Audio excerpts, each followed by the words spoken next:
Mute my mic again now. Let me see. All right. Okay, now I'm getting an audio feed into YouTube. So that's working. Mute my mic again. Yep, and I'm getting audio on my YouTube monitor. Actually, someone else talk a minute. Let me make sure everyone else is coming through. Yeah, Steve, one of the things that I heard about with Big Sur and the new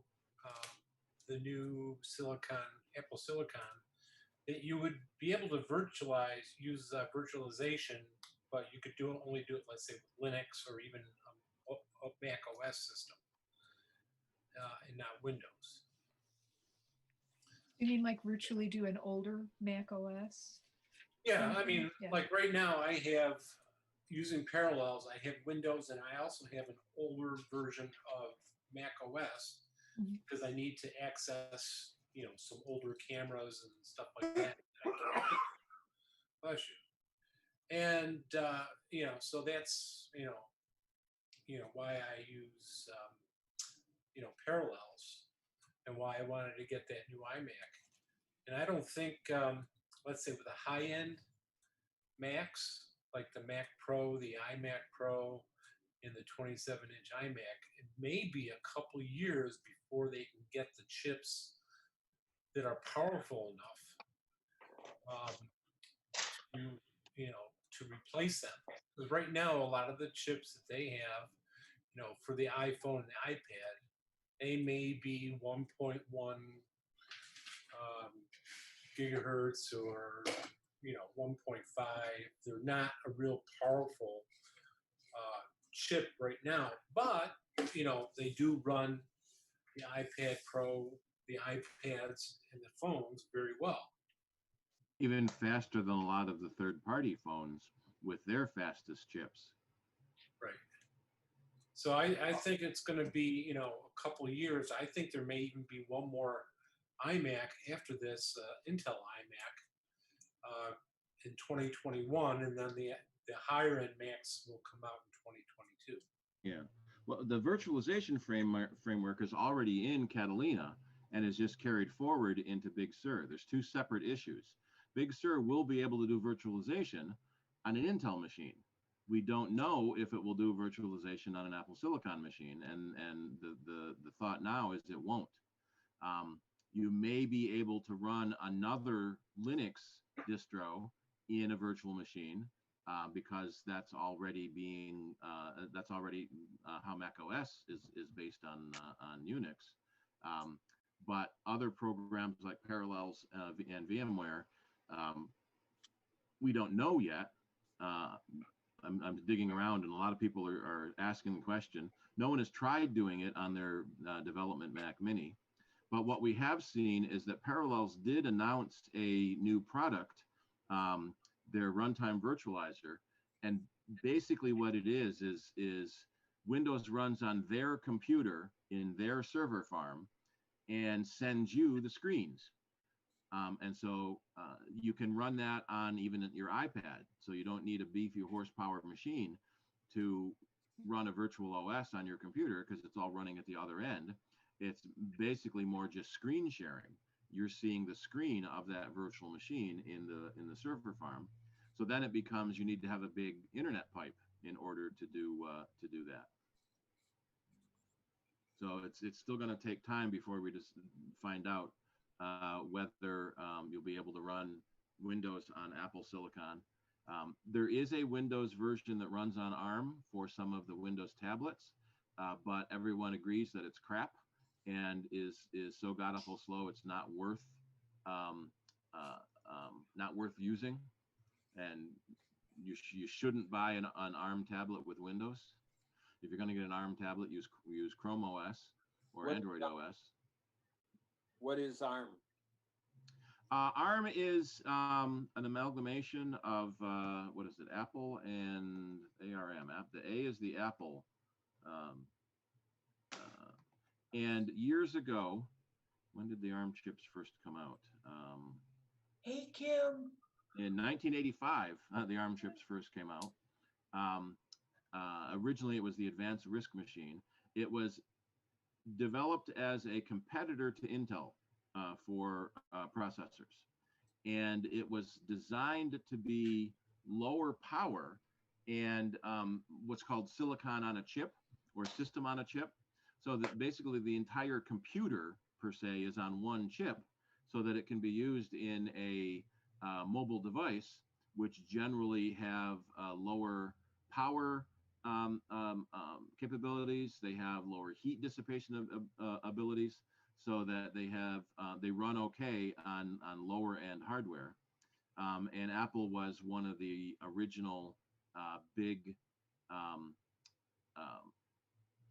investors in ARM technology, and the ARM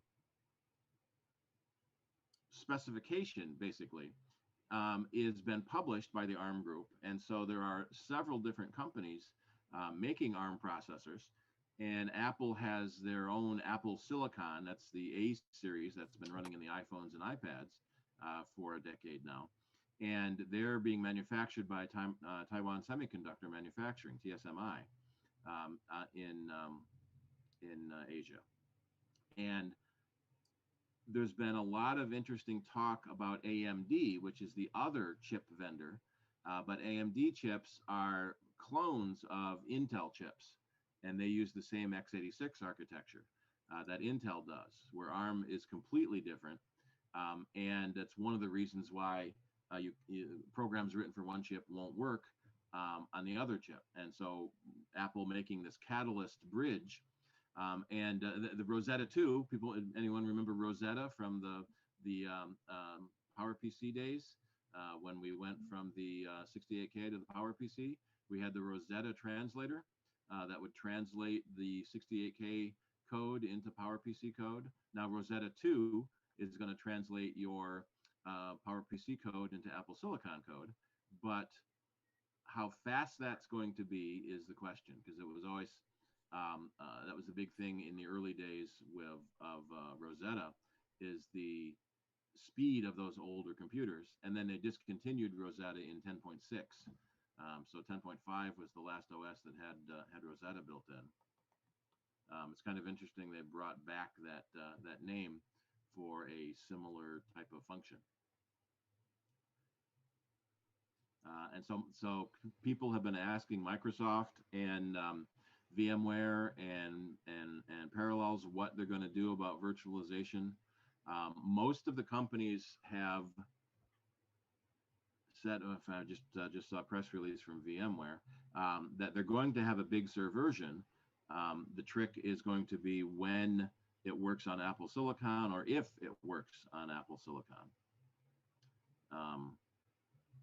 Let's see. Yeah, so the Mac Mini is running an A12Z Bionic chipset, running Linux in Parallels. So that's not as big a stretch as running Windows, because Windows doesn't have ARM code very well, but Linux already does. So there's so many things happening at once that no one is quite sure what any of it means yet, and we don't expect to see ARM-based computers until next year. Although there are some rumors that Apple is going to release a MacBook at the end of this year. Maybe revive the 12-inch MacBook at a lower cost than the current MacBook Air at $999. There's a lot of criticism in the rest of the industry about Apple's cheapest computer is $1,000. Although, how do you define computer now? An iPad with a keyboard for $400 is a pretty decent computer. So there's a lot of stuff Apple has on its website about the switch to ARM.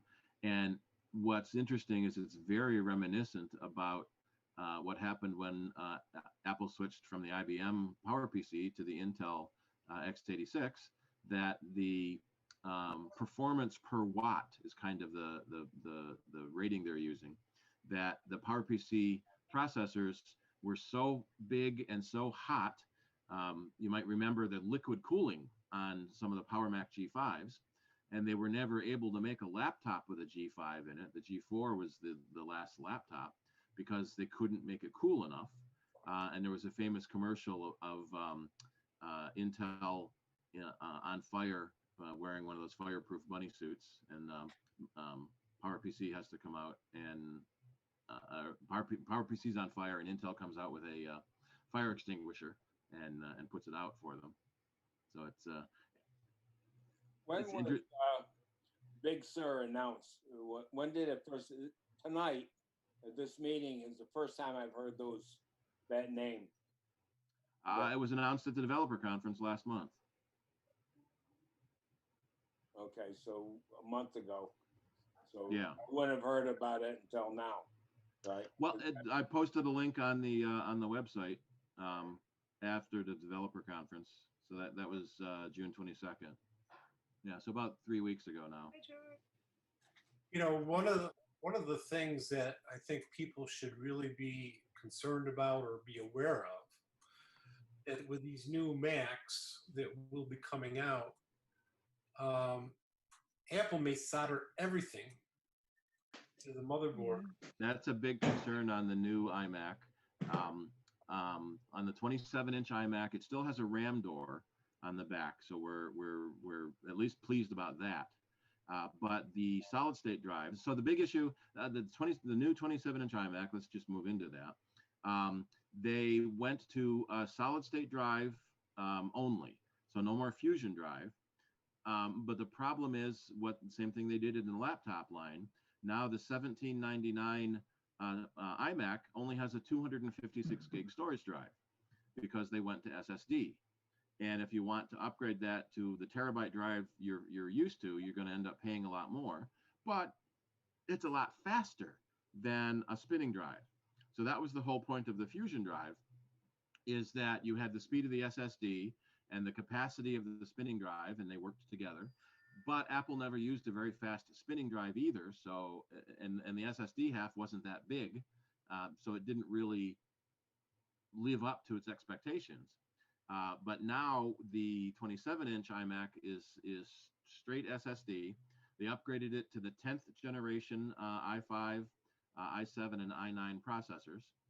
So now the base model is a 6-core, and you can go up to an 8-core or even a 10-core model. Again, Intel going with more cores because they can't get the clock speed much faster.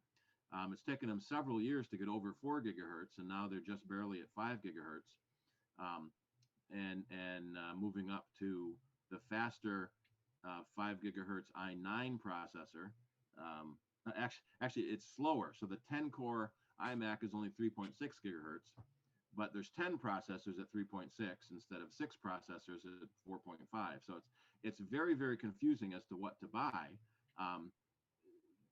Do you want more processors, or do you want more individual speed, or do you want more processors that overall run faster? And it all depends on what kind of software you're running. So it makes buying a computer much harder. And the RAM can still be upgraded, which is nice, but the SSDs are soldered. And on the 256, 512, and 1 terabyte models, they're soldered to the main logic board. iFixit did do a terapart, and they found that on the 2 terabyte, the 4 terabyte and 8 terabyte, so that's one of the nice things. There's an 8 terabyte model now you can get. They are socketed, but because of the security enclave in the T2 processor, excuse me, if you replace the logic board, you have to replace the storage drive too. And basically what happens is, if anything goes wrong with your computer, you lose all your data. Because pretty much if anything goes wrong, you're going to have to replace the logic board and the storage drive. So it's going to make backup that much more important. But as Ken said, more and more stuff is getting soldered because that makes the computers cheaper to manufacture.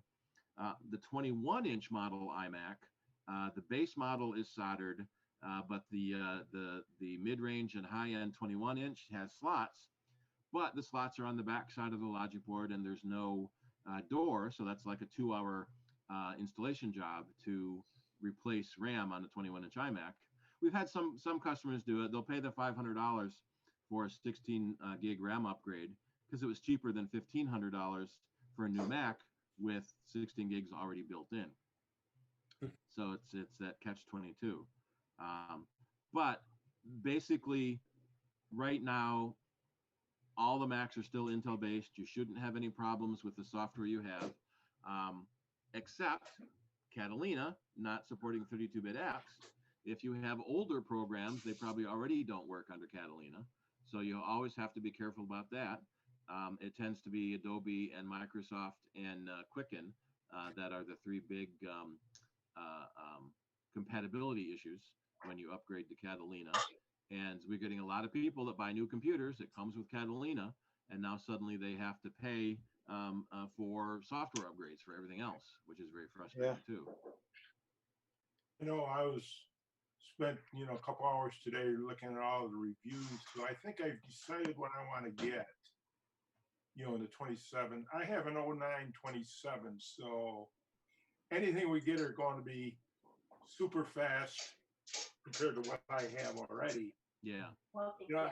I did have VMware on, and I ran Windows 95 on there, but I lost that several generations ago of software.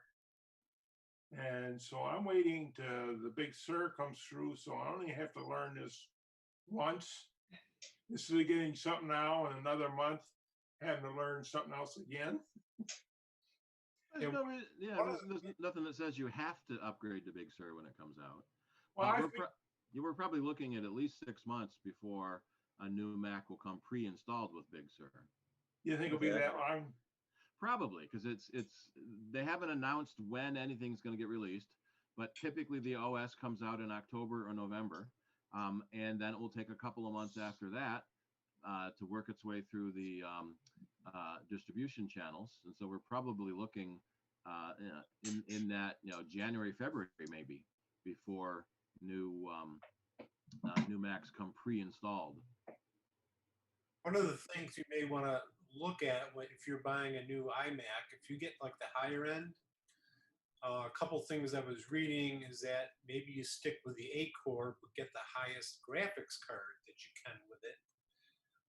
That may keep the computer more relevant for longer years by having that 16 gig graphics card. So that's probably what I should have done. I got the 10-core with the base graphics card, I think the 5500. And, I mean, it's still going to be a really good machine, but if you're looking to get, the iMac, you may want to think about getting the best graphics card you can with it, maybe to keep it more relevant for another 10 years. And a lot depends on what you're using the computer for. That if you're doing video editing in Final Cut or iMovie, then get more cores. If you're doing 3D modeling, then probably more cores.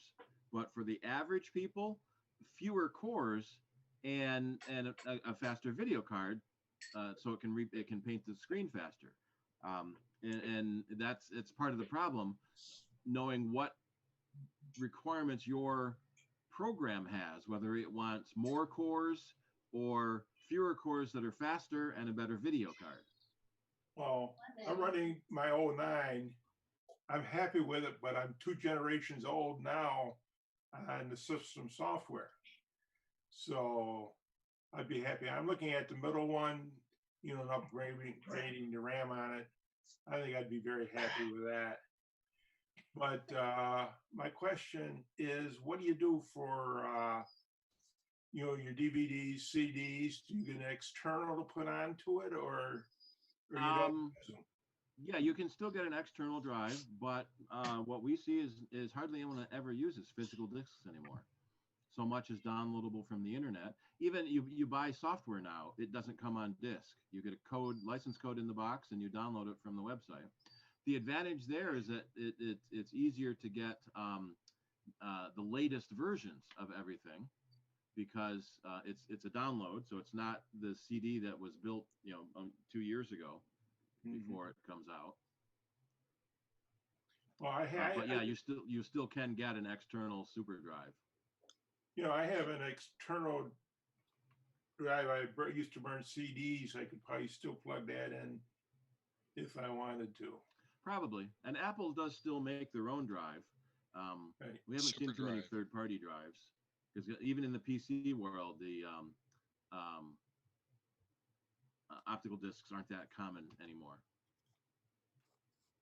You know, speaking about, doing things like with the optical drive and stuff like that, well, since this the pandemic hit, I wanted to do some converting of VHS tapes and LPs and cassettes and things like that. So I have a PC. I have an old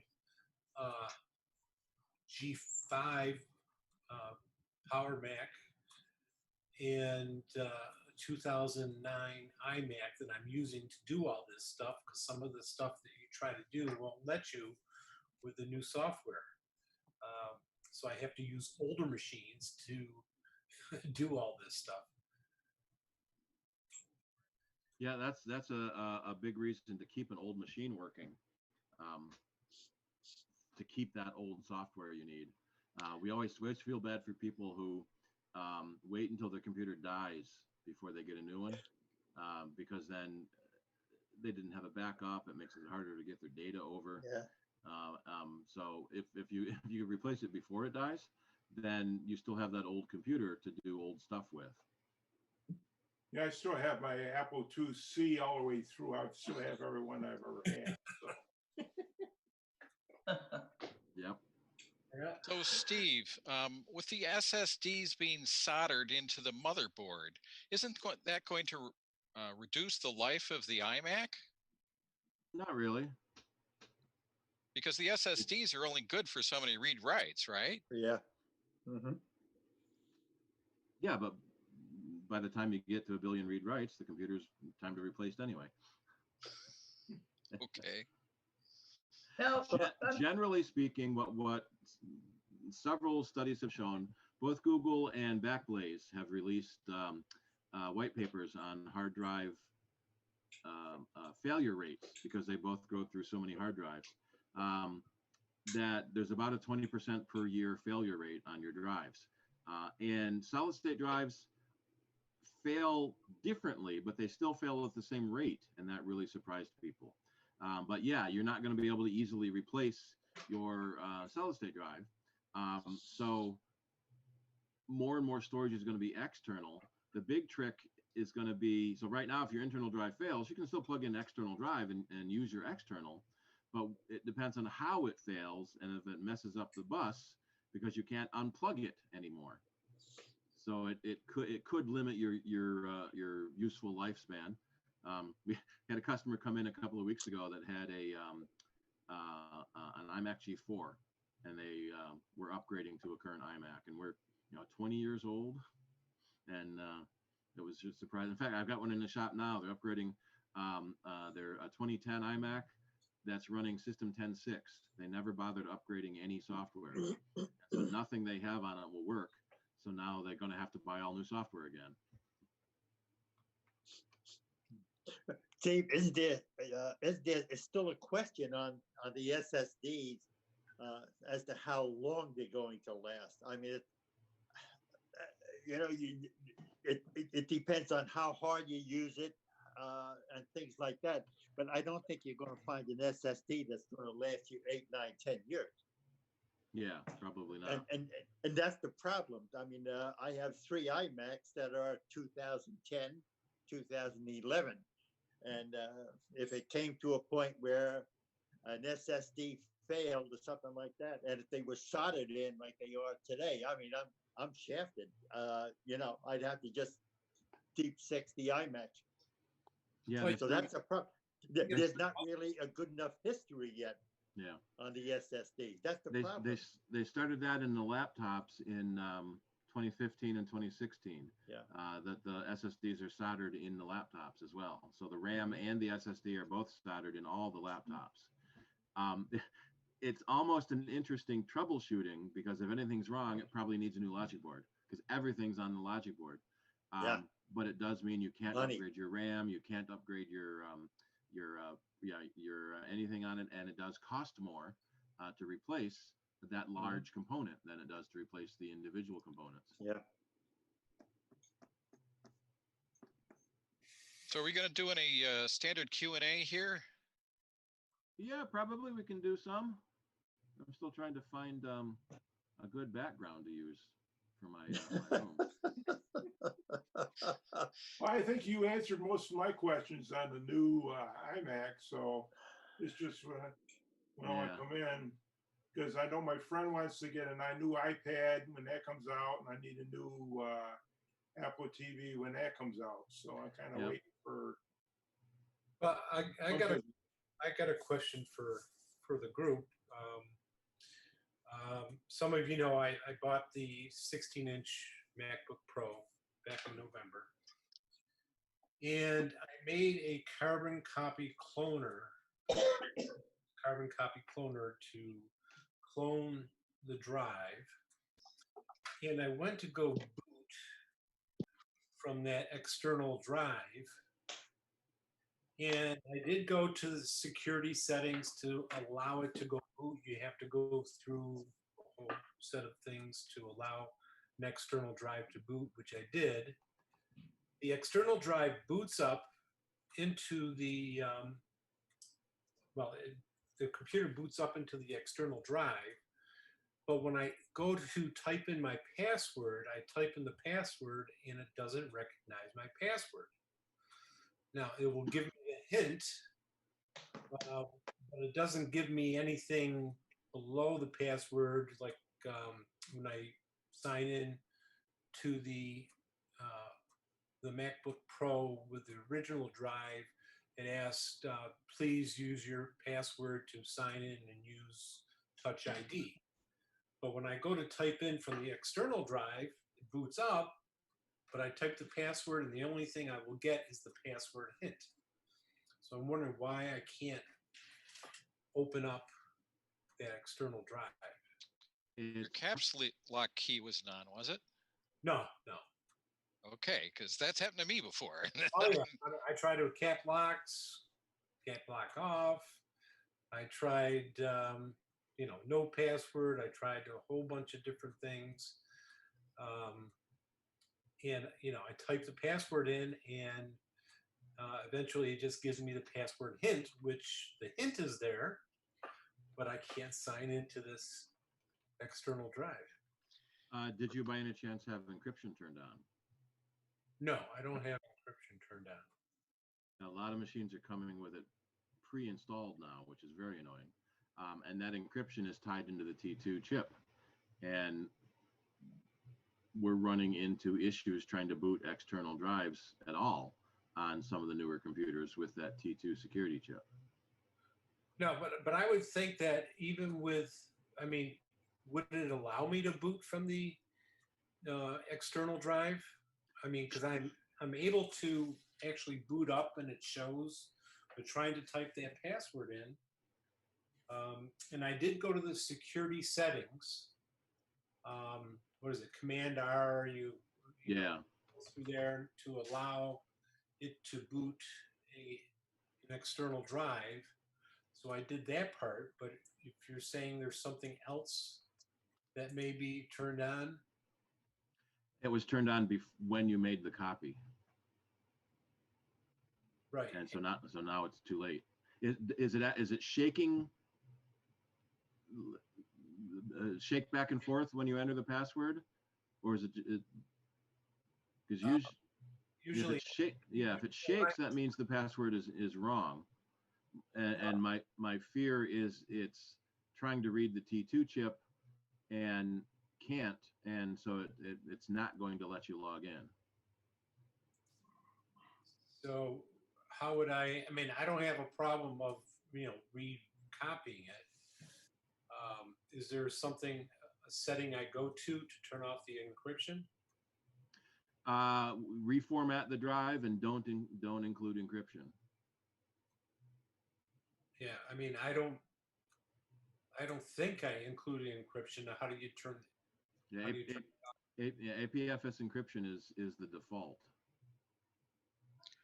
Sometimes I will run disk utility on my original drive before I make a cloned copy of it. That way I'm not copying errors. Because You may have just, produced a bad copy.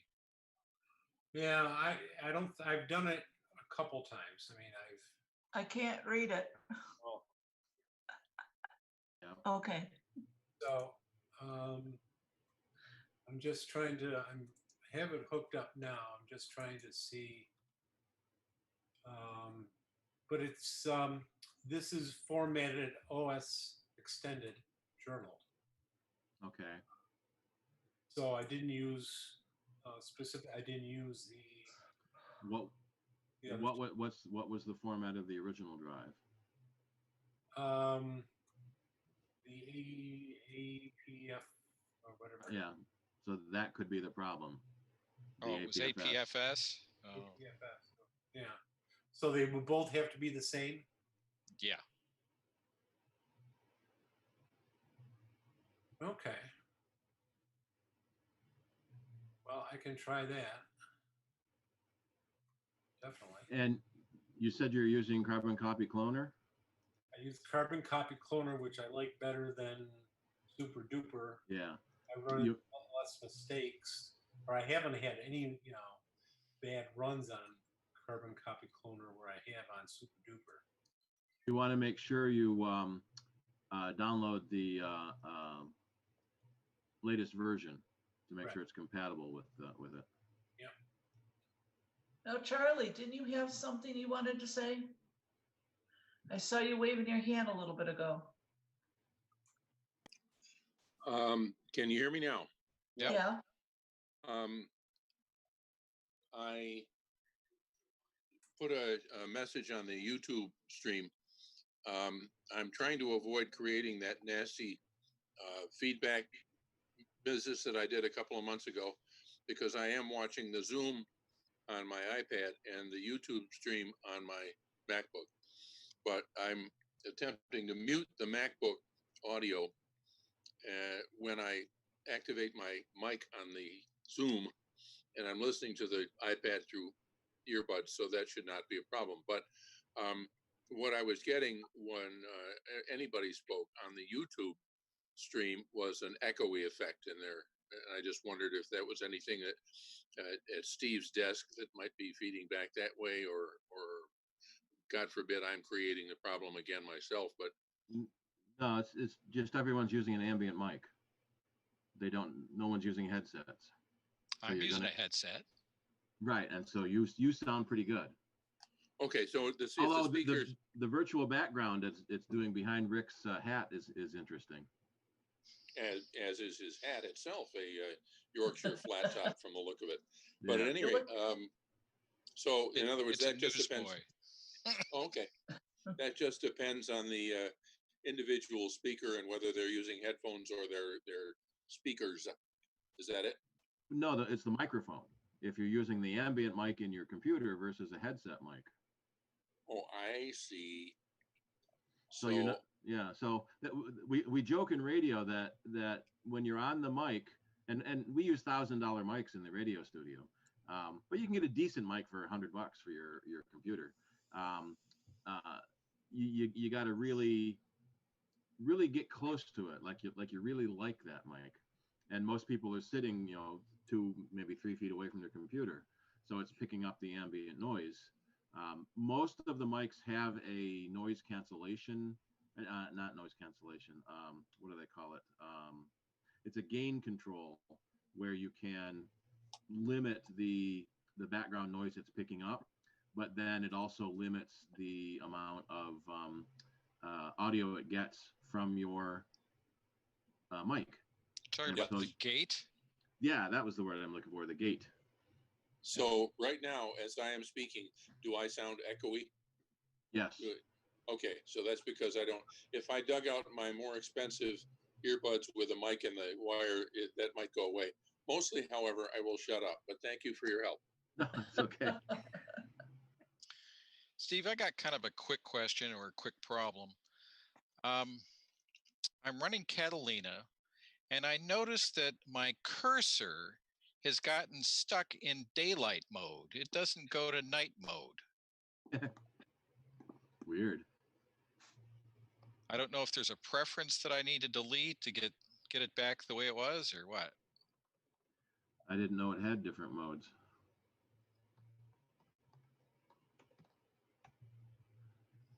I have seen issues where the cursor disappears and you have to switch apps to get it to come back. The usual fix there is go into your accessibility control and make the cursor a little bigger. Then I just found an article on OS 10 Daily about how to fix it. Go into your night shift color temperatures and change it a little bit. And then it'll fix your cursor. Maybe. There is something, Just- if I may interject here, there is something I think in the iPad settings about sort of that the night mode or whatever it is that warns you if you go too far in the warm direction, it may slow down the screen display of stuff. Does that sound right? The refresh? Yeah, whatever. It just, in other words, I don't know. Yeah, it has a little more calculation it has to do, I guess. Okay. So in other words, a related kind of problem, maybe. Yeah, it's when I turn it down to daylight setting, it looks perfectly fine. When I turn it up to more warm, then it shows the cursor stays the same, but it looks like it's glowing. Let's see if I don't have that in mine. Let me see. Shirley, you need to turn the light on. You're disappearing. Well, if you notice, the lights are in the ceiling fan, so I'm not sure if they're going to glare. We can't see Well, you at all. You have to turn the light on in front of you, not behind you. Rick, are you on an iPad? No, I'm on my Mac. Okay. How's that? Terrible. Right.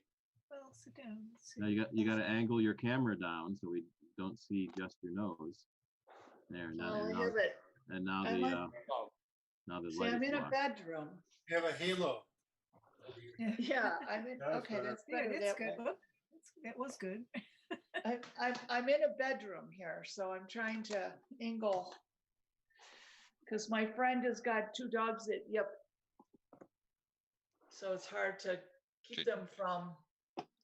You guys just need to listening in the angle dark. the camera so that the light isn't showing. Yeah, that's better. Yeah, that's good.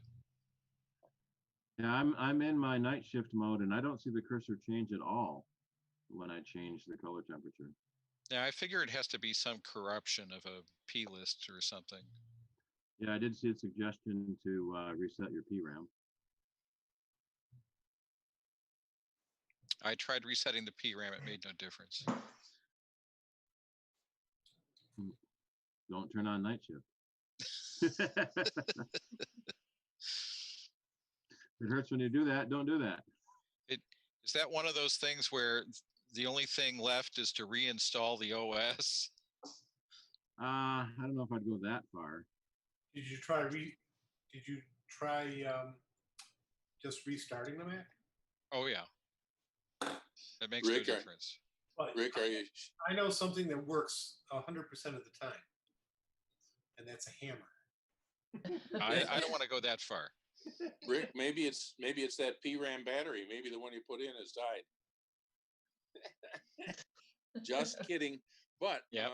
The thing is that in addition to using Apple's version of that night shift thing, you could try using something like whatever the hell that other one is I installed on I can't remember what it's called now. F.lux. Yeah, right. Or Night Owl. That one I'm not familiar with. I don't know. I heard it. Yeah. That will switch it. It's up in the menu bar, and you can just switch it. Just click on it. I think it's called. I think it is Night Owl.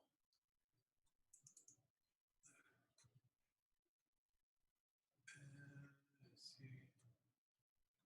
Yeah, I see it. Night Owl. Interesting. It's at the domain XYZ. .xyz. Haven't seen anyone using that domain.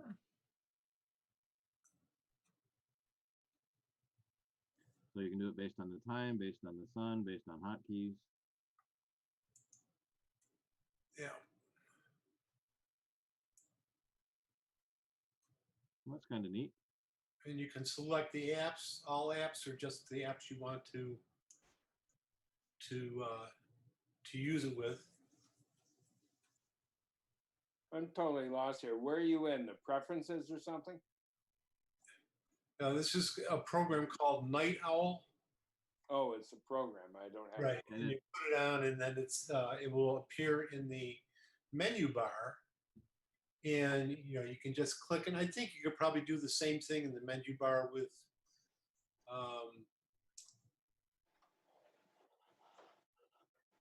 with the monitor setting. Is that right, Steve? Well, with f.lux, it puts a menu bar icon.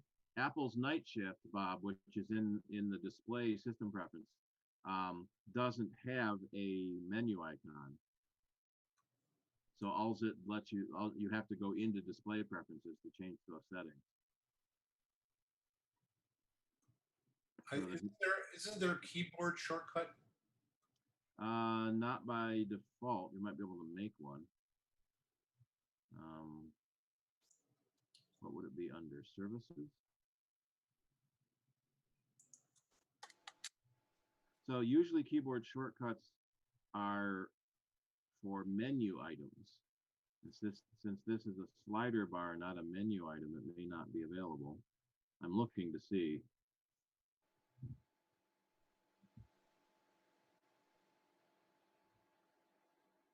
Let me just let's ask Google.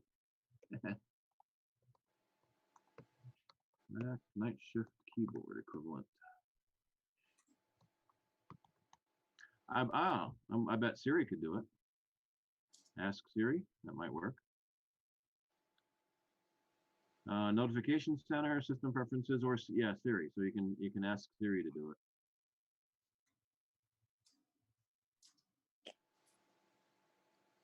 And in notification center, you've got night shift on or off. But I don't see a keyboard equivalent. So you could use a third-party program like Alfred to enable keyboard equivalents. What I'm seeing here is that you can do the system preferences in the keyboard to toggle dark mode option in the services menu. Toggle Services. Let's see. In the keyboard. Yeah, I'm in services and didn't see dark mode or night shift as an option.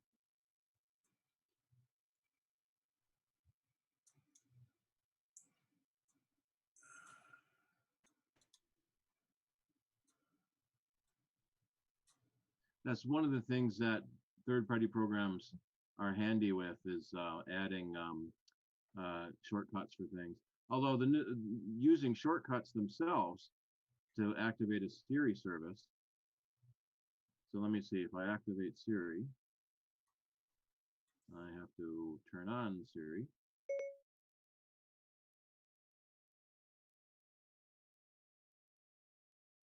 Thinking. And she's still thinking. And she's still thinking. Lots of things have changed over the years. Sorry, I'm having trouble with the connection. Please try again in a moment. Making an internet connection. Oh, okay. Well, here it says if you go to the keyboard setting, go to shortcuts, and then find a new toggle dark mode option in the services menu. So if you go to the services. Yeah, I'm looking through services and I don't see it.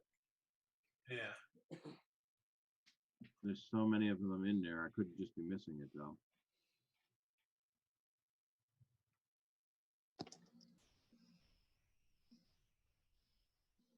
There's so many things that everything does that no one can know them all.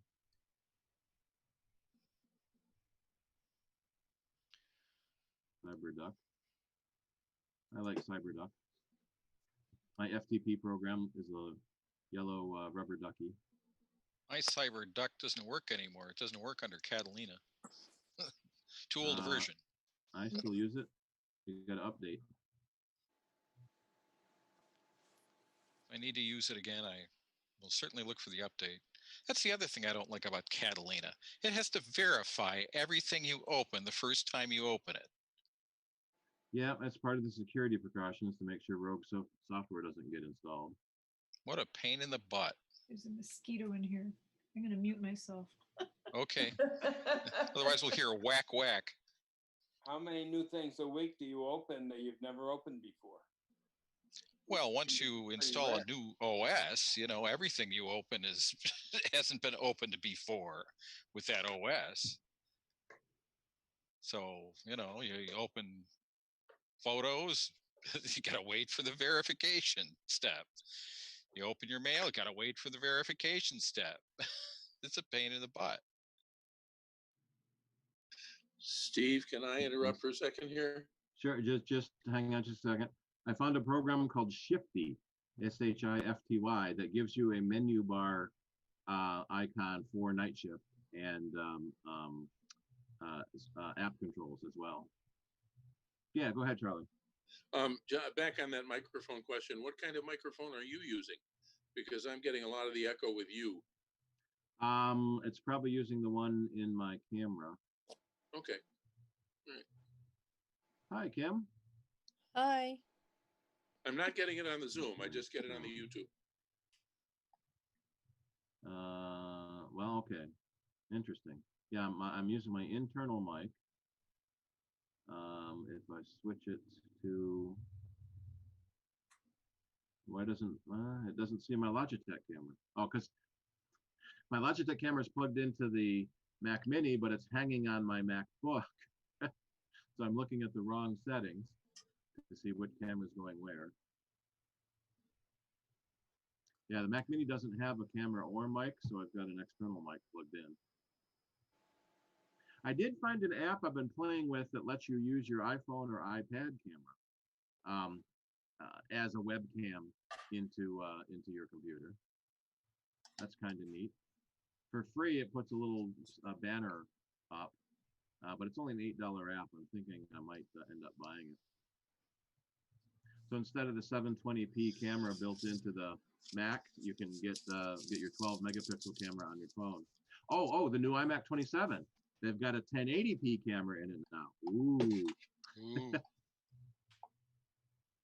Where everyone else has 4K or 12 megapixel stills, they finally upgraded to 1080p in the iMac.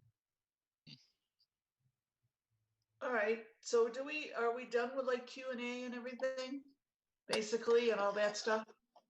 Then we can maybe have George give his presentation. Can I ask a question? Sure. How come you can't turn this sideways and have the video in landscape mode? Why is it only 2 inches? You're on your iPad or what? On the iPhone. Because it's the same way with my tennis channel app. Like on the iPad, I can put it landscape. I always watch it landscape. But on the iPhone, what? Yeah, iPhones don't rotate many applications. They don't? No. That's dumb. You have video and you can only see 2 inches, when if you turn it, you could see. Especially if you're watching tennis on a 2-inch screen. Yeah. That's why we've been forced to suffer through vertical videos for the last 10 years. People shoot in vertical mode. The orientation of the iPhone, maybe it's unlocked. The iPhone doesn't rotate in many apps at all. But isn't there a lock function? Where you there is on the iPads. I don't know that the iPhone has. No, on the iPhone, no, because it doesn't rotate. But the iPad does. Yeah. Yep. The bigger iPhones do. The pluses and the maxes do, because they have more of the iPad OS in them than the iPhone OS. How big? The pluses and the maxes. This is a plus. Then it must be limited to the app. Or maybe, well, yeah, check your rotation lock. Maybe it is on. If it is a plus, it could have one.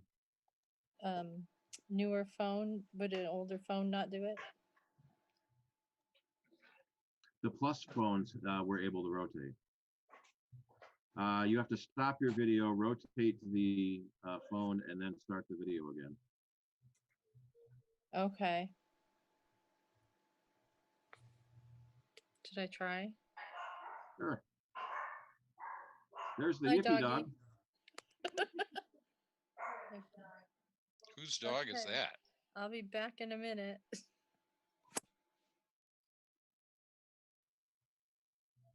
That was Shirley.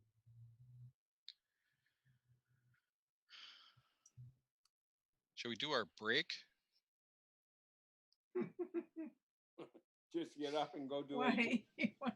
You want a cookie? Yeah, I want a cookie. I left my cookies in the other room. All right, I'm gonna at least mute myself here and disappear. We don't want to hear the toilet flush.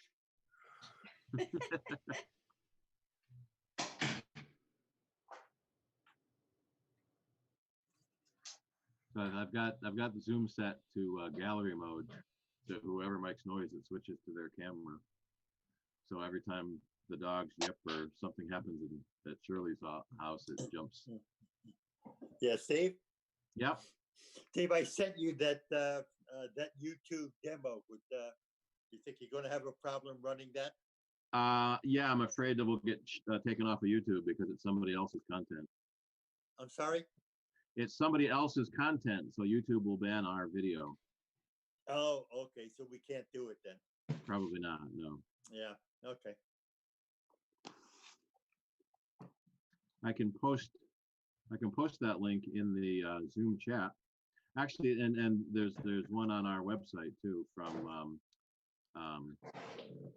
what did I use? I used Mac Rumors, and yours was 9 to 5 Mac, right?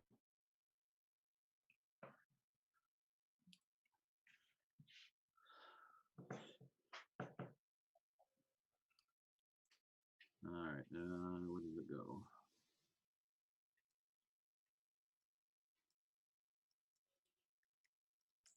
Thought I had it here. It's hiding again.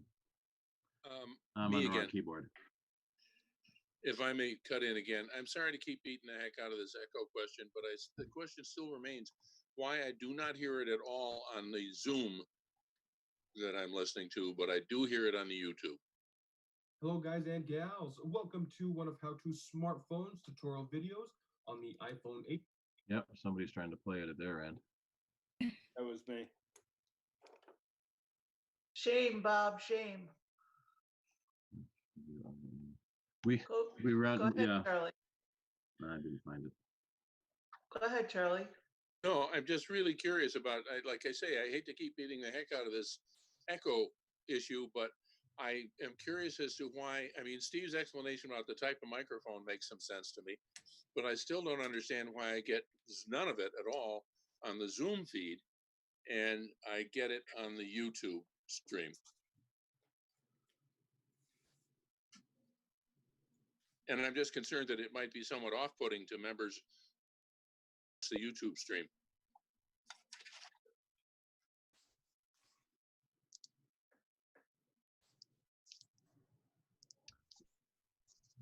It's the same audio feed. That's right. I mean, you know, your whatever mic you're using is going to both the Zoom and then to the YouTube, right? I'm hearing me twice if I switch to the YouTube screen. It's a little freaky. I hear me talk and then I hear me talk on YouTube. Right. Yeah. I can't find the hole.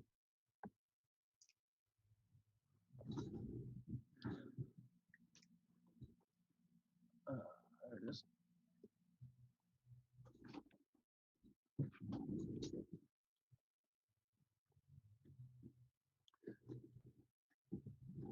YouTube might be doing some different audio compression, trying to manage more of it itself.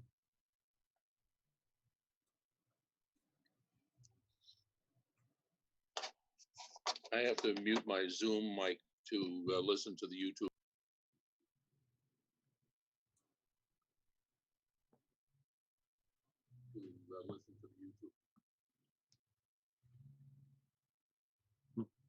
Now when YouTube talks, my ambient mic will pick it up and feed it back into YouTube. Now when YouTube talks, my ambient mic will pick it up and feed it back into YouTube.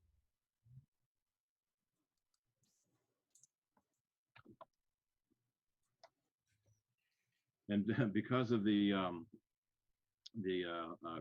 quarantines and so many people doing stuff over Zoom and other teleconferencing, it's almost impossible to buy a webcam now.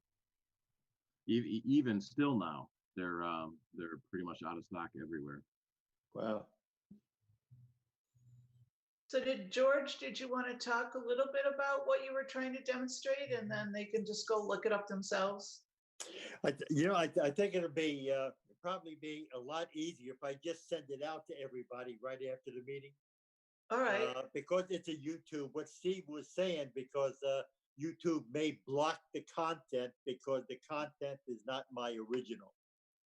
Right. Okay. So what I'll do, I'll just email it out to everybody.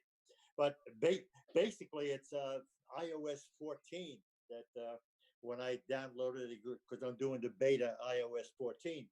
And I'll tell you, I find it to be there's some really good snazzy stuff on it.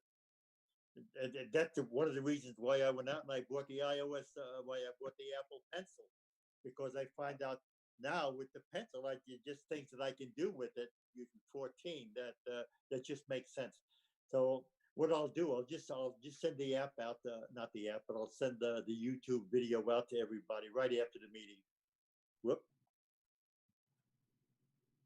Yeah, that's a couple of the neat new features coming in iOS 14. Deal with the pencil. Handwriting recognition now, so you handwrite with your pencil and it turns it into text.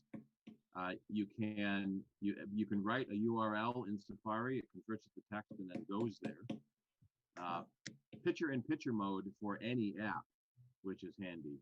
YouTube offers picture-in-picture, so you can show the picture and then do something else too, but only if you pay for the premium version, which is a bit annoying. And then phone calls don't take up the entire screen anymore. You can keep doing what you're doing while you're on the phone, because you don't need to see that you're on the phone. You know you're on the phone.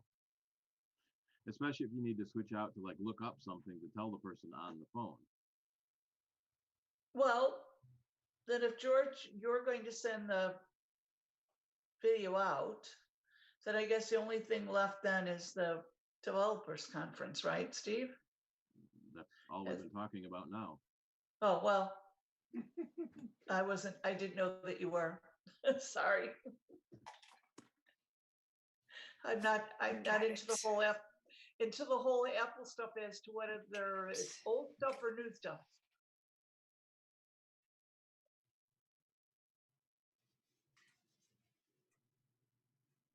Are you dancing, George?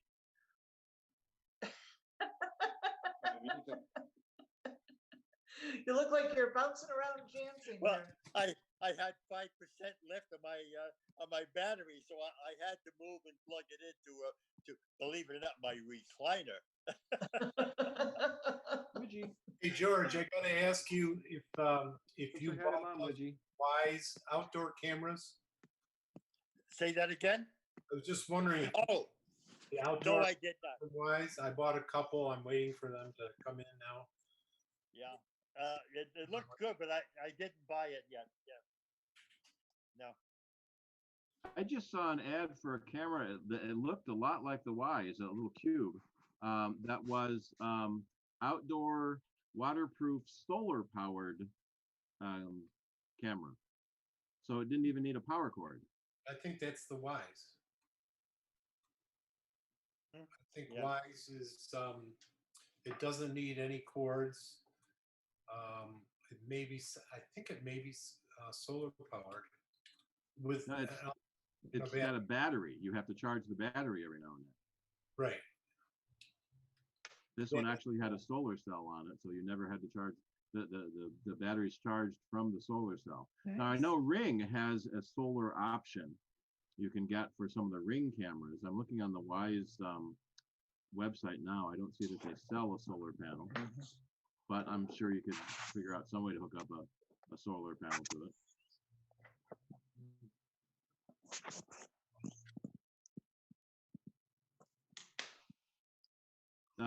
Wise did release a firmware update that would allow you to convert your security cam into a webcam.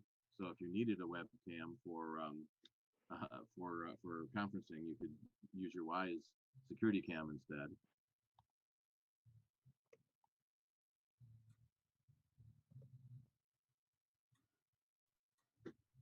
Okay, do we have anything else that we want to talk about then? If you're done with the conference talk, and George is going to send her thing and Q&A. Any other questions? I have a quick question. On my upper screen, it says recording. Is that because you're recording it, Steve? Yes.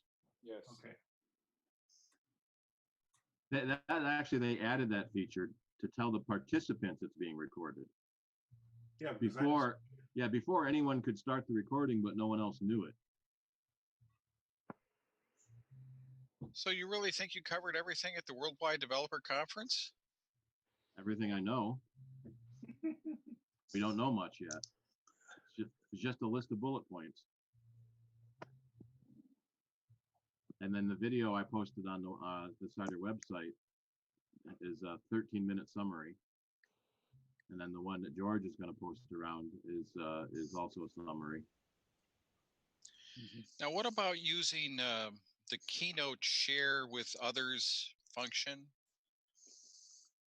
Would that be helpful for one of these meetings? So you can see, what's on somebody's, like on the presenter's screen and that type of thing? Yeah, but we still can't put it into YouTube, or YouTube will take us down.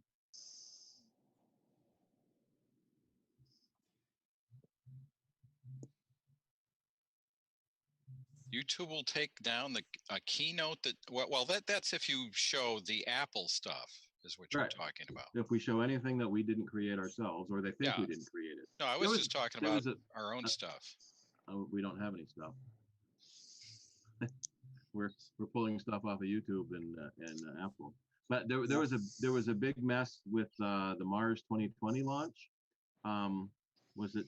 I think it was National Geographic had a copyright claim on the NASA footage, and so all the YouTube automatic content detection was taking down everyone else's video trying to show the NASA footage, including NASA, because they claimed the copyright of it because they were showing it on their channel. Well, you know that Disney owns National Geographic now, right? Yeah. So that's why they're really on top of it for them. Yeah, who's going to go out and see Mulan and pay $30? $30? Yeah, if you have Disney Plus, they decided that they're going to release Mulan because it didn't go out to the theaters yet, and they're going to charge the premium price of $29.95. So if you want to watch it, that's what you have to pay, because they feel that if you actually went to the theater, you would spend that kind of money on tickets and popcorn and soda. So therefore, that was how they rationalized it. Yeah, a lot of movies have already done that. There were a bunch of them earlier. All the summer blockbusters already did that. So for $20 or $30, it's basically a pay-per-view in your house, and you watch it for the entire family. Yeah, so $30 for the entire family is cheaper than the $100 you'd spend at the movie theater. Yeah, but they said only 14% said they thought they might try that. Everybody else said no. So, well, a lot of just say no. That's the best thing to do. Unfair to single people, this country. Yeah. Well, that they won't get what they want. Eventually it's all going to be there anyway. So it's just a waiting game. Universal and AMC theaters have already gotten in a big fight about that.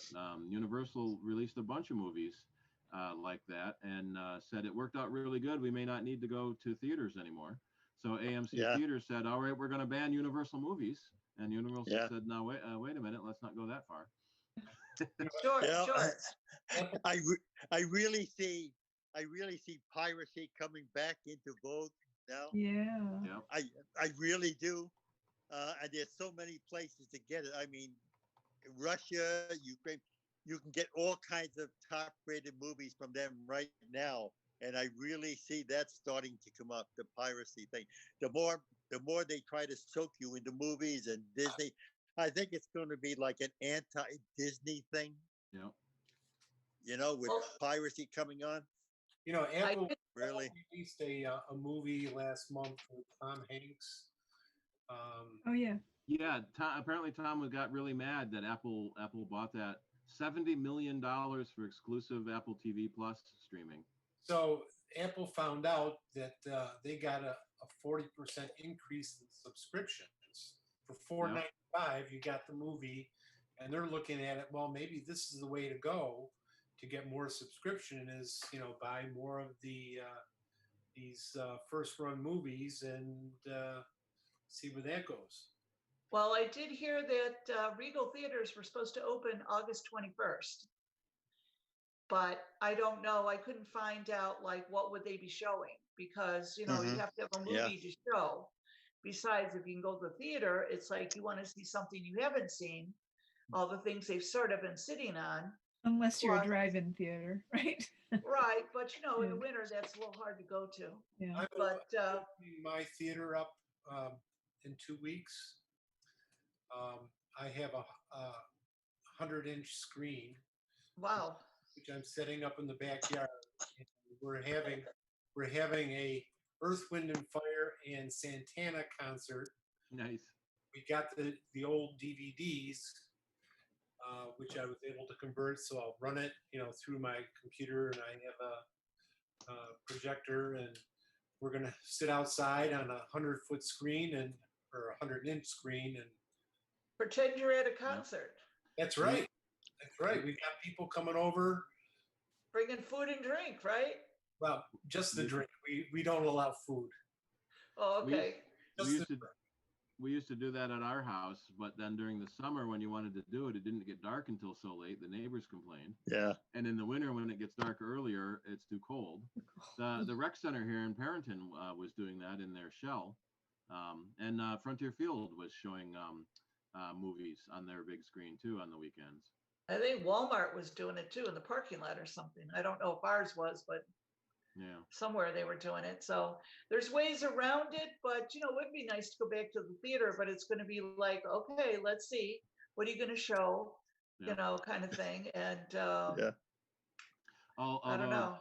Gotta have your bug swatters for the outdoor movies. Yeah. It's hard to go to a drive-in without a car.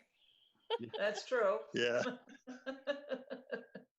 Going back to Disney a minute, people are pointing out that now Ming-Na Wen she's done the hat trick. She's a Disney princess in Mulan. She's a Marvel superhero in Agents of S.H.I.E.L.D. and she did a Star Wars character in Mandalorian. So now she's starred in all three major superhero and Disney princess franchises. Well, wow.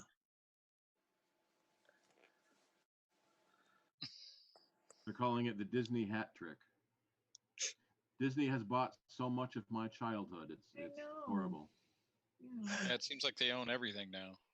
Yeah. Well, I admit I was watching on Disney Plus some of the old movies like the Moon Spinners with Haley Mills, and they have That Darn Cat and some of the older ones, and they hold up fairly well, I would say. They're stuff that I haven't seen in so long, kind of thing, that it is interesting to do the old stuff. Because I know I knew a couple people who said just because of that, that's why they wanted Disney. They didn't care about the new stuff so much, the Avengers and Star Wars, as all the stuff from the wonderful world of Disney and, things they grew up on versus, all that. But they don't have everything out there yet. So I'm sure I watched the oldest movie of any of us recently. What? 1923, Scaramouche. Oh. Did he do the Fandango? It was all about French Revolution. It was very good. Wow. Actually. Silent Yeah. movie. Yeah. Silent Yeah. movie. Yeah, I like the one with just Stuart Granger, the Scaramouche. That was what, in the 50s, I think. Maybe. Yeah, yeah. Or the old black and white movie Metropolis. Oh yeah. Yeah, that one. That is still a fantastic movie, even though it's 1923. And Well, then think- I did, and well, the other think- day. Oh, I was going to say, George, okay. think about So- that. 1923, it's almost 100 years old. I know. And I downloaded from some nefarious source. Song of the South, the old Disney Song of the South. Remember Oh my Zippity God. Doo Oh yes. And I yes. watched that through, and it brought me back to my childhood. I mean, when I saw that, and it was like, and I had looked at that, and today I bring my kids to see it. It was so, what a beautiful movie. It was a beautiful movie. Yeah. But it's You know? getting pulled off of all the streaming services for its Yes. racist overtones. Yeah. And at the time, I never thought of anything like that. I mean, I just thought he was just a kind man, and and you just want to give the guy a hug, as a kid, because he told beautiful stories. And Uncle today, Remus. Yeah. oh well. I watched Well, Dick Powell in Cornered. Mhm. Dick Powell. Dick Jeez. Powell. Yeah, I used to do all those cop Private Eye Dick movies. that he did. It wasn't very good, but it was interesting. Oh, I thought it was The Thin Man, wasn't it? Oh, I Didn't he watched do that just last week. The Thin Man with Myrna Loy. Yes. Yeah. Yeah. It was very strange because they had somebody give a comment before it on TCM, and he said, "You realize that a lot of the movie doesn't make any sense if you watch the plot of it." And it was true because it followed along, and then at the end, it was like somebody was the person who killed somebody, and it made no sense at the end, and they just ended it, and that was the end of the movie. And Yeah. you're like, what? It's that person? But there was nothing that ever said that that person was doing it all along. They just picked him out and said, he's it. That's it.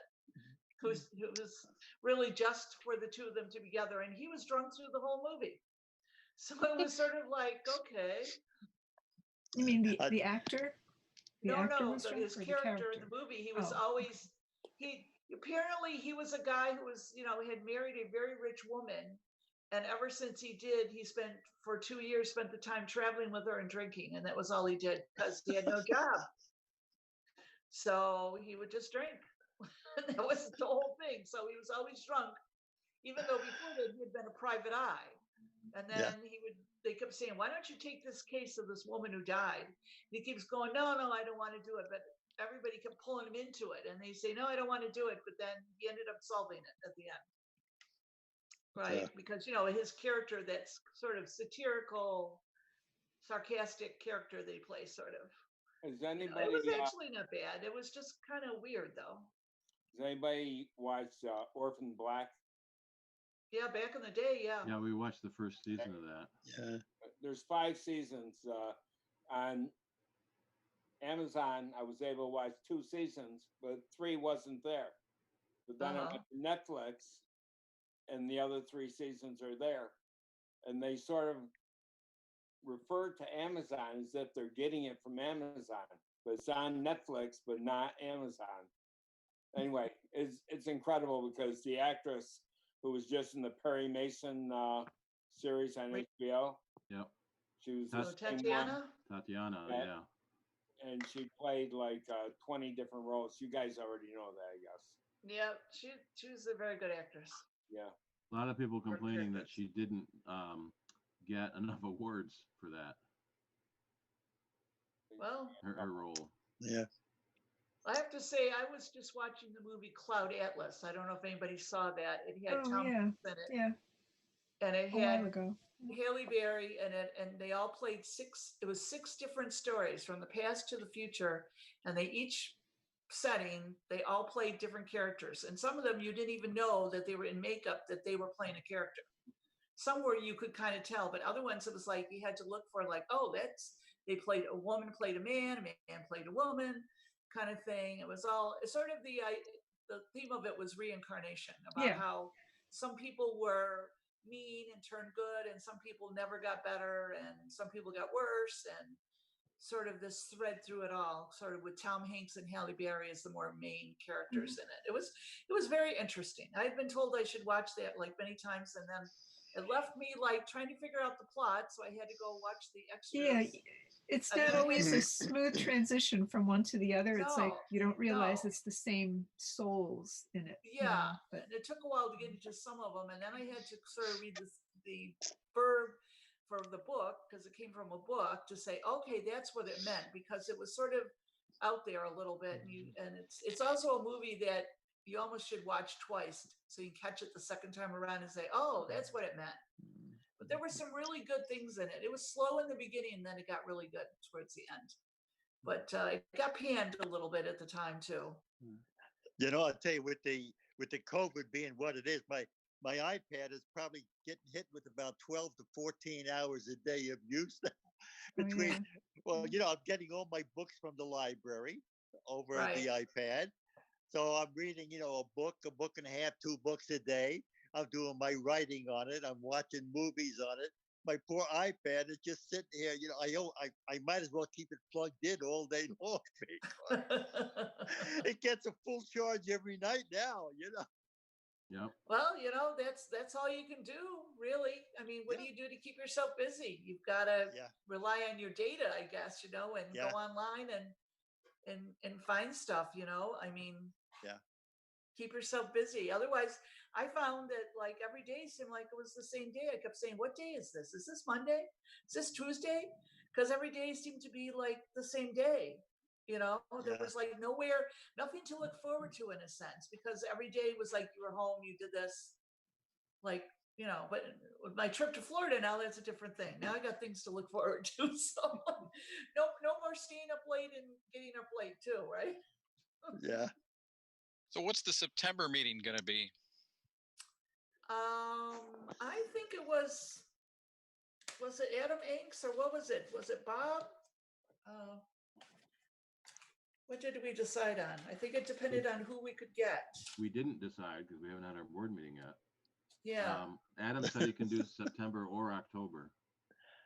Okay. And I think he is actually he is suggesting that he brings in Chuck Joyner, who does Mac Voices, and that way they can do it together, because he still does his runners meeting until 7 o'clock every night. Okay.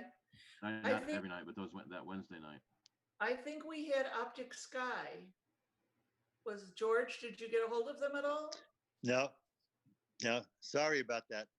That's okay. So they were tentatively for September, and then Adam was October. Well, why don't you just bump Adam up if he's willing to do it in September? That's what we said.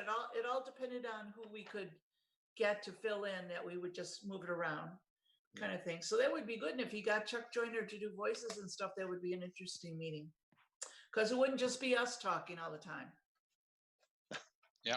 Right. It would be somebody from the outside, and we might be able to get Phil too to fill in if we could get a hold of him. So, you know, it is what it is. Some people are busy and some people aren't.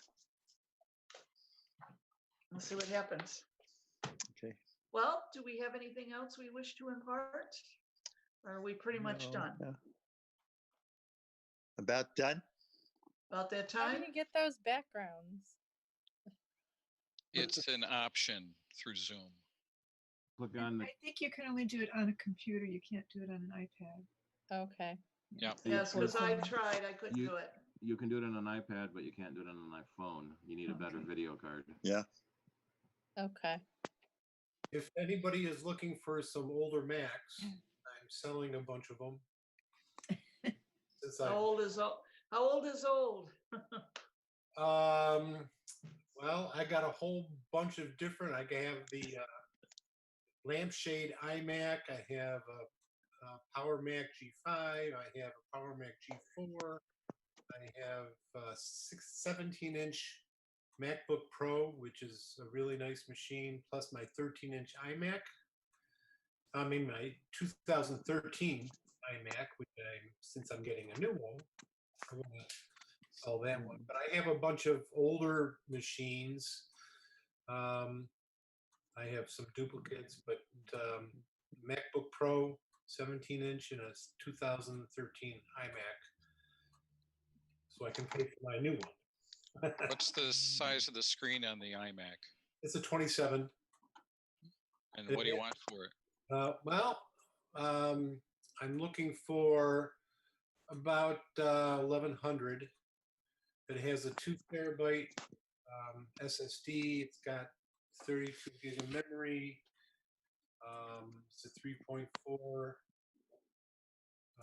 So it's pretty, pretty decked out. I changed the hard drive on it myself. I put a 2 terabyte SSD in there. A MacBook Pro, I would like to get 600. That's a rare 17-inch. Yeah, I wish I'd bought the 17-inch when they had it, because then they stopped making it. That's right. That's why I wanted to, when I got it a number of years ago, I actually bought 2 of them. And I'm glad I did. We had a lot of people buy them, but then were upset on how heavy they were and ended up returning them for the lighter machines. Yeah, they are heavy, but it was really nice to have that big screen. I would use it. I'd be sitting down watching TV. I mean, I wasn't really taking it anywhere that much. But I got that 16-inch MacBook Pro, which I just absolutely love. It's a lot lighter. The screen size is almost as big, and it's a really, really nice machine. And again, the only problem, but I'm finding, which I'm really disappointed in, that you can't change the memory and you can't change the hard drive. Yeah. I mean, that's a big issue of, because I can do all this stuff. I don't even mind taking out the motherboards and taking the computer apart. But now when you have everything soldered on, you're not going to go and soldering everything just to upgrade. You should put everything in a list and send it to our, because I'm not going to remember all the specs on different machines. Just list what you have, what you're hoping to get for it. Oh, okay. Send it to the membership. Right. There's a spot on the website, right, that I can put it out to on the. Yeah, you could probably make it as part of the blog, maybe. No, only admins can blog. Oh. But you can email the board members. Yeah. Okay. Yeah, I mean, I have. I know my wife would like me to clear out some of the old Macs I have, but I told her I'm keeping at least one of everything. I'm sorry that my screen was shaking, but my iPad was on my belly here, and I could. I hear that every day. When are you going to clean up all your Apple crap? Yeah. Well, I used to get donated Macs, right? And I used to rebuild them and give them away to kids. Yeah. For my classroom. And my garage, I must have had 300 or 400 Macs in my garage. On my side of the garage, right? Yeah, I couldn't touch my wife's side of the garage or else. But finally, she just said, I think it's about time you get rid of all these. And I said, yeah, just give me a little time to rebuild them and get rid of them. Yeah. Does that 17-inch have a DVD drive? Actually, no, it has 2 hard drives. I took the DVD drive out because I don't use the DVD drive, or I didn't, so I put 2 hard drives in, so I could actually have an internal time machine. Yeah, that's kind of smart. Yeah. And everything you can download now. But I'm not even sure if I still have the DVD drive. Would you be looking for one with a DVD drive? I don't know. Now that you mention it, it just seemed like something, because it's older, that I could use with some of my older stuff I have DVDs for. Yeah. Well, I do have a G4 laptop. That's Actually, that runs pretty well. But it's an old G4. I think system. No, maybe it's system 10 and 9 on it. It's probably Tiger. Probably running Tiger with Could be. I forgot. I got it right over here. I have to boot it with up. Classic. Yeah. I have an old G3 clamshell laptop. Oh my goodness. The toilet seat ones we jokingly called those. I also Yeah, that's the super drive, Bob. Yeah. I also have a Mac. $50 from Apple. It just plugs into USB. I think that's the simplest way to go. Yeah. Software, just plug it in, stick your DVD in there, and you got ready to go. Yeah. Yeah. Yeah. I know there are other brands that might be cheaper, but $50 is fair. Yeah. But I got I wish I kept some of the older Macs. The ones I liked was like the 7200 Macs. I even have I think I have an 8500 tower and a G3 tower. Jeez. And that's when they switched over. Before they went to the blue and white ones, the polycarbonate ones. The first G3 machines, they had the tower. So I got a few. I even had my first computer, which is one of the worst computers Apple ever made. It was a 6200 ED. I remember that. The 6300s, they were like, it was like a Performa, which they tried to make into a power PC, and it was painfully slow. It was terrible. I even sold it to somebody, and the guy, a couple years later, he says, "You want it back?" He says, "You can have it." So I still have it put away. That was my first Mac that I ever bought. Yeah. And how much did you pay for it? Oh, geez, I don't know. I remember Thousands of dollars, of course. Well, Yeah. it was one of those things. A friend of mine at school, his brother-in-law worked at Apple, and they were allowed to sell like 10 of these computers. It was like $1,100, I think. Yeah. It came with the monitor, the keyboard, the computer. And that time, they were selling for like $1,800. So I said, "Oh, this is a great thing." I realized it was one of the worst Macs they ever made. Yeah. So I've been through the gamut. Don't you want to have a Mac museum like Steve does? Well, yes, I do. But I have no place to put it because I have all my Hess trucks hanging up on the wall. I collect. We have all those Hess trucks too, going back to a certain period of time. Right. And then I just ended it when they did their 50th anniversary or whatever, and it was just like they changed. It was Speedway or something now, and just said that was it because we got him for my son, and he after a while, he's 21. He was like, "I don't want him anymore." So it's like, okay. You can get them online now. You buy them online. Yeah, that's what I saw. And they have like 3 times a year. They sell the minis, they sell the regular ones, and then usually they do something like in October, a special. Yeah, but it's the same things over and over again, sort of redesigned. You know what I mean? It's like, how much can you, Some of them are pretty new. The minis are kind of recycled, and what they do is they give you 3 different mini Hess trucks now when you order the mini, so it's not just one. Originally did. I remember the one with the space shuttle on it. Yes, I like the space shuttle one. It was so ridiculous. It's like, I don't think the space shuttle is ever going to take off from that truck.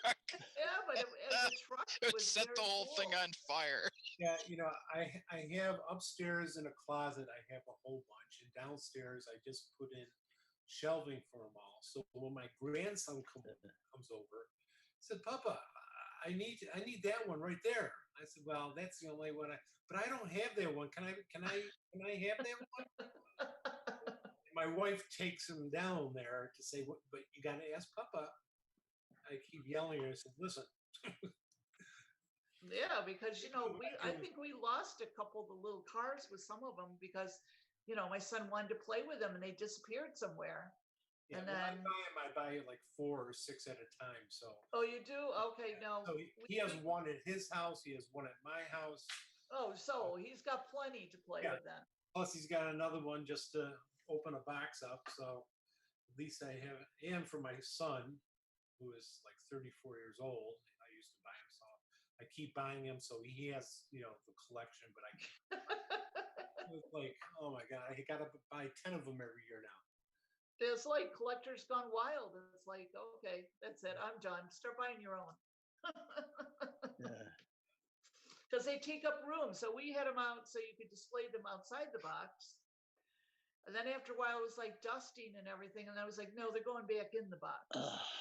Right. To make sure everything stays together too. Keep them outside the box, they yellow.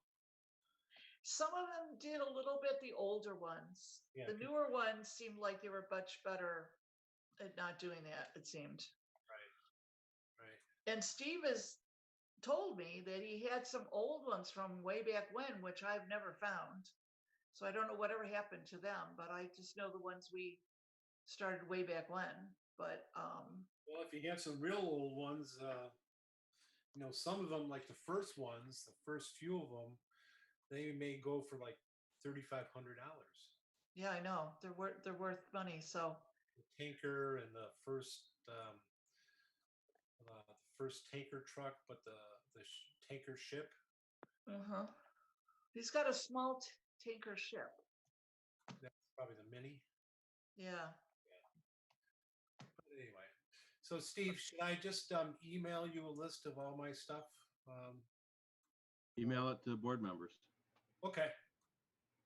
Will do. All right. Shall we officially end the meeting then? Yep. Yep. Sounds good. Yep. At 9 o'clock. Thanks for all It's your 9 o'clock. Just about. Thank you, Steve. Thanks, George. Thanks, Ken. Thank you. Shirley, we miss you at our political chat on Mondays. I know, but I was driving. Oh yeah, gonna be back next Monday. I couldn't. It came up and I said, "Sorry, Bob, I can't talk." I'll keep inviting. You're welcome anytime. I will. I'll be here down here for a while, so I will remember. I say it every time, but I'm going to write it down. Shirley, do they have you on a 14-day quarantine? Well, I will when I come back. Yeah, they don't care in Florida. It's No. only when you come back. Okay. Yeah, because Florida still hasn't done much. As we were driving, we're looking at what's open. I mean, is it drive-through? Looked like a lot of drive-through, but then I saw places where people could go in, right? Yeah. And then we saw most people seem to wear a mask, but not everybody. So it was sort of like, okay. And then the hotel I stayed at last night, like the employees didn't wear a mask. What? When he went in, they didn't have a mask on. So I was like, okay, but that was Georgia. So Georgia has a different rule. So everywhere you went depended on who was abiding by the rules. But I mean, we wore a mask and did everything like that. But all we ever did was we went and I got gas, we got ice, we went to the hotel. That was it. We didn't go beyond that. Mm-hmm. Yeah. So it was very few people that you actually encountered. So, and it was social distancing because you weren't really around anybody to speak of, kind of thing. But it was still interesting. And there was a lot of cars on the road kind of thing, especially down here. There's a lot of cars on the road. Yeah. So they're doing whatever. See, it seems like everywhere except for New York State, which is doing well, you know, is that everybody's just like, they said it's like fatigue. People are so tired of it. And they said the biggest thing that's driving it is all the young kids who want to go and party and don't care. They're the ones who are bringing it into the bar. So it's like, as long as you have those bars open and all that stuff, that's where they're going. So if you close it down and mandate they can't gather, you have better chance to, you know, control it. But Florida's, you know, in the summer, that's where everybody wants to go. The beaches, the whole Florida thing, you know. So, but things seem to be open as I went by. A lot of the amusement places were open as I drove by, you know, so it's, you know, I guess it's like, you know, you just do what you have to do, you know. So are they open? Are they like open and don't care, no masks, don't care, no social distancing, or are they open? Well, like I know Universal Studios is open. I know Disney is open, but it's all social distancing and masks. And they don't have any parades. They don't have any nighttime like the fireworks and stuff like that. There's none of that. There's no gatherings where people would gather around to congregate for the amusements. So it's very spaced out, but they're not getting the numbers that, you know, of course they used to and stuff. Yeah. But, Do you they know, have to and wipe off a ride every time people ride it? I don't know. I don't know. They might space out the cars so that people are only in certain cars on a roller coaster or something, or don't know how they're doing it, you know, but Now, if you were on a roller coaster and you coughed, well, you're supposed to have your mask The on. and the last car gets it. Yeah. more than 6 feet. They already have to I hose don't know. out cars every now and then. I mean, they put it so that like every, you know, they're pushing, like here in Florida, they want them all to go to school. They don't care. They want college football. They want all these things that they know better, but people don't really The school want boards that. are having Zoom meetings to discuss it because it's too dangerous to meet in person. Well, we can send our kids to school. It's like, you know, I don't know. It's a mess. See that picture, the school hallway in Georgia? Yeah. All these kids are crowded in the hallway, and a student took iPhone video of it. The student who took the video was suspended from school. They unsuspended her afterwards. Yeah, I know. They reinstated her. But it was like she was concerned and she wanted to show her concern. Yeah, I don't blame her. Well, stay safe, Shirley. Oh, I will. I'm going to be quarantined in this house for with two dogs for a while. Oh, okay.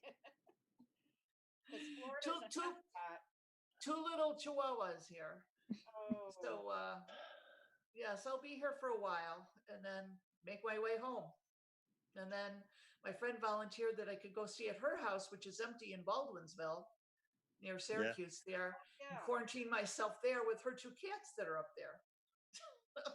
Oh, that's good, because you do have to quarantine, I think, when you come back from. Yes. So so I'll go watch her cats for her and eat her food. Why are you in Florida? Because my friend's brother lives down here, which is where we're at, and he got sick, not with the virus, but with just medical problems right when the virus hit, and has been in the hospital and rehab in and out for the past 5 months. Oh my So God. the chances are he's still going to be doing that for a while before he comes home. And I'm helping her get all his papers organized and try and get him into the VA system kind of thing, in order so that when he does come home, hopefully he can have home care and see what's going on for him, or maybe go into long-term care. We don't know, sell a house, whatever happens, right? So basically, you know, that and the fact that she's been by herself for 5 months with two dogs. And her daughter came down to go drive her car home besides that, so she drove down with me and everything, and she's turning around and going home tomorrow.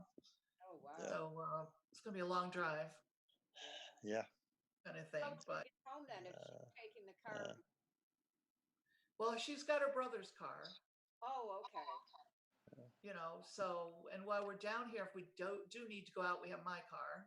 Oh, okay. And then she doesn't really go out at all. So she just has everything delivered to her, food wise, everything. So, Wow. you know, she's pretty quarantined herself.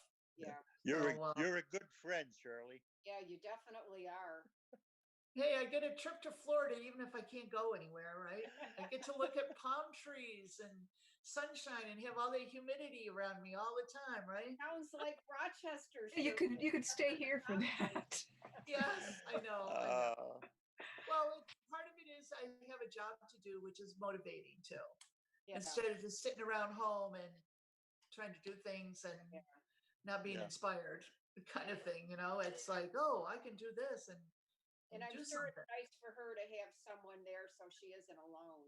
Yeah, somebody to talk to for a change, you know, Yeah. face to face, so to speak, instead of like on the phone. Yep, exactly. Because if you get 5 months of it, can be pretty boring, I would think so. Oh my God. you know. So, you know, we'll see what happens. Yeah. Okay. Stay well, everybody. Yeah. Bye. You too. Bye, You too, kids. Charlie, everybody. Bye. All right. Have a good one. Yep. And Arlene, you got to get Arlene on the phone, George.